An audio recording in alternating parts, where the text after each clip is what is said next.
Hey everybody, welcome back. It's me again, and this is the Indie Lit Forum. Still haven't thought of a better title for the channel. I still feel like I should, but I don't know. It seems like it's also been too long, so maybe that's just what I am stuck with. But all right, for today's book, I'm hoping that I can do it justice. I actually read this book 2 or 3 weeks ago. Really wanted to do a video on it, but right after I got it finished, a couple other books came out that I really wanted to get read, and B, really wanted to get videos up on because they're authors that I follow quite closely and really enjoy. So this one kept kind of getting stuck on the back burner, and I also kept picking up other really interesting books here and there that it's like, oh, I need to do a video on this one while it's still fresh. And, well, this one just kept getting put off, and I remember what I really should reread this one before I do a video on it, but at the same time, it was just a couple of weeks ago, and it's not the shortest book in the world. It's not as long as some of the other books I've been doing recently, but it's not really quite a couple hours and then I'm done kind of book. But without further ado, oh. Ooh.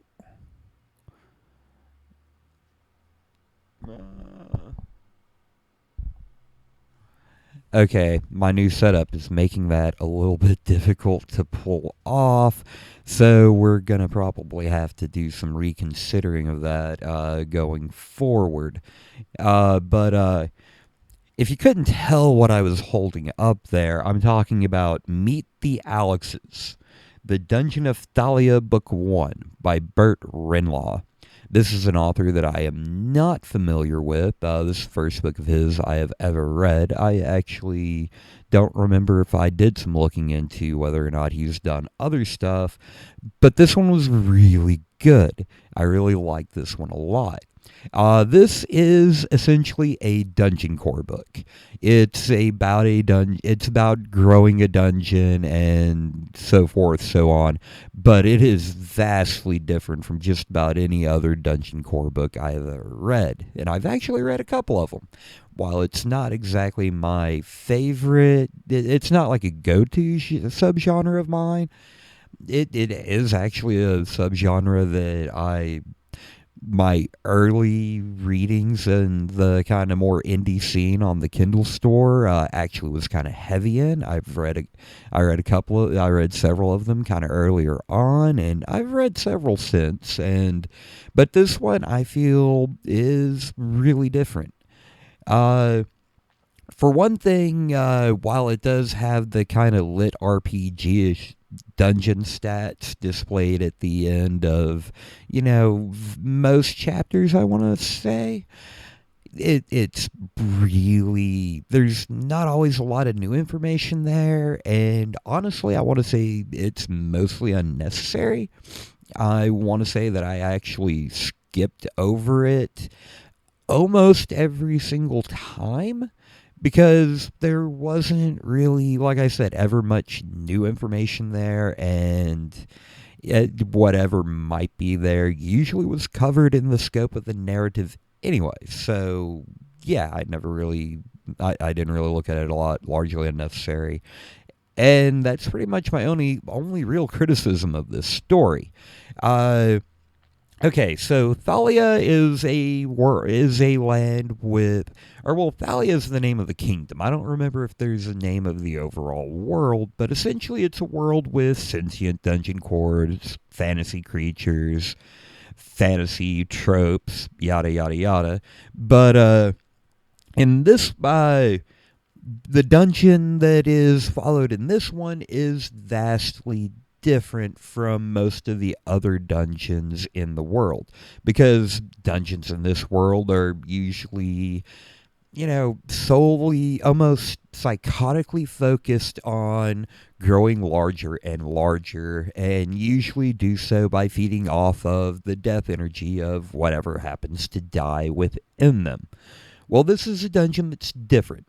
It doesn't really feed off of death energy, and it isn't really all that concerned with growing, actually, because I'm hoping I'm not really spoiling much here, but at the same time, like, I want you to try out this book, and to do so I have to kind of talk about some of the things that makes it a little bit different. This is a dungeon. It doesn't feed off of death energy. It is proven through the story that it is actually an extremely old dungeon that somehow, for some reason, always remained extremely small. Like, it never really tried to grow. It's basically a shut in dungeon. It doesn't really want to interact with the outside world. But all of this changes when it has this woman come into its sphere and eventually die. But before she dies, she actually becomes the dungeon's friend. I don't, the actual interaction isn't really covered until later in the book, so I'm not going to go into a lot of detail. But essentially, this woman dies in the dungeon, and the dungeon considers her a friend, like absorbs her personality pretty much, and then, after a few years, decides it's time to interact with the world. And so she does so. There is a merchant named Livitz. It's kind of a weird spelling, and I'm not entirely sure how you're supposed to pronounce it. But that the merchant is running a caravan through land that passes by Alex's dungeon. The caravan is ambushed. Most of the people within it die. Her, a couple, and a passenger, someone that was a passenger, and a couple of her apprentices manage to make it. They run away. They're trying to get away, and the dungeon brings them in and says, "Hey, you can shelter here." And then ultimately winds up brokering a deal with a merchant by which she goes to the local baron. Baron Grimes, who is actually a old mercenary captain that was awarded a barony basically on the border with a potentially hostile nation as kind of a buffer slash reward. And she goes to the Baron and it's like, "Hey, I found a dungeon. It wants to make a deal with us." And ultimately, it becomes a training dungeon, but not which is not unusual in the world. Just usually in the world, training dungeons are like maintained so through tight controls, which, while is not the case with Alex. The dungeon's name is Alex, and that the Alex maintains this training maintains itself as a training dungeon just because it doesn't want to hurt people. It has no desire to hurt people. It actually winds up really liking people. And really, that's kind of a lot of what this story is. It's about this dungeon that becomes friends with a lot of people and helps them through some really harrowing times. And it's really interesting. And some of how this is done is it's a flesh dungeon, so its main thing they can create is these like flesh monsters, but it can make these flesh monsters take on the forms that it wants to. And it makes them take on the form of Alex, which is basically a, rather pretty looking tavern wench. And that's what the dungeon really kind of wants to be more than anything, is a tavern. Like, it just builds this really nice tavern with great beer and great food and multiple Alexes running around, basically catering to your every need. And I mean every need. That being said, there's not really a lot of explicit content to this book. There's a lot of explicitness implied, but there's not a lot of explicit content. There is a fair amount of violence. There's a lot of war and death and suffering, and it's people trying to work through that. But the dungeon itself doesn't. It tries not to kill people. It does kill people, but not because it wants to. Or, well, I mean, I guess because it wants to, but not, through psychotic desire, just through, like, okay, yeah, I can't let you live. You're going to hurt a lot more people, essentially. There's also someone that should be, Personnel is a character that should be discussed. Because Personnel has a really interesting arc. Basically, I can't really go into a lot of his arc without spoilers, and I'm already running pretty long here. So let's just say he's an interesting character, and a lot of different stuff happens to him, and it's like highs, lows, highs again, disappears for a while, and then it's like, oh wow, now you're like one of the greatest things to ever live, kind of thing. But his character's really, the Baron Grimes goes through this really great arc.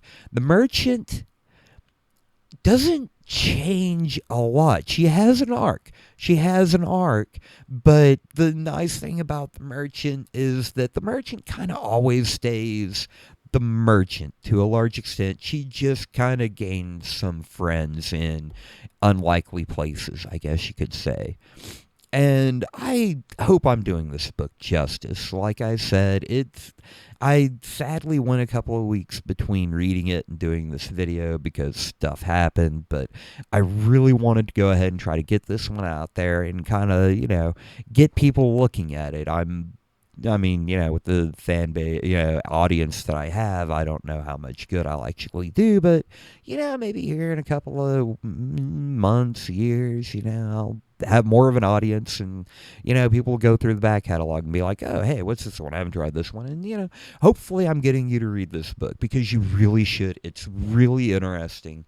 A lot of stuff happening here. Conflict between people, conflict between nations, and resolution of a lot of that. I mean, he calls it book one, but it's very much a standalone story, and I don't know where else you can go with this story because like it has an extremely satisfying conclusion with, I think most issues being brought up within the story itself being resolved. Like, whether or not he writes the book too, it doesn't matter. Like, this book by itself stands alone extremely well.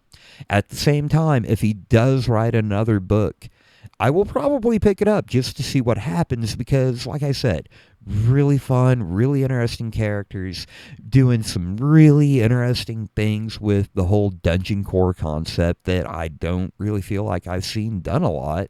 I mean, you've seen nice dungeons in there, but like I feel like this is one of the more interesting and better done of that concept. And wow, I'm already running over 13 minutes. So I guess I'm going to go ahead and stop there and say, hey, this is a really neat story. You should really check it out. And if you like what I'm doing, hit a like, subscribe. I hope this video gets you to read this book. I hope I didn't, really just butcher it entirely. And thank you for watching, as always, and y'all have a wonderful day.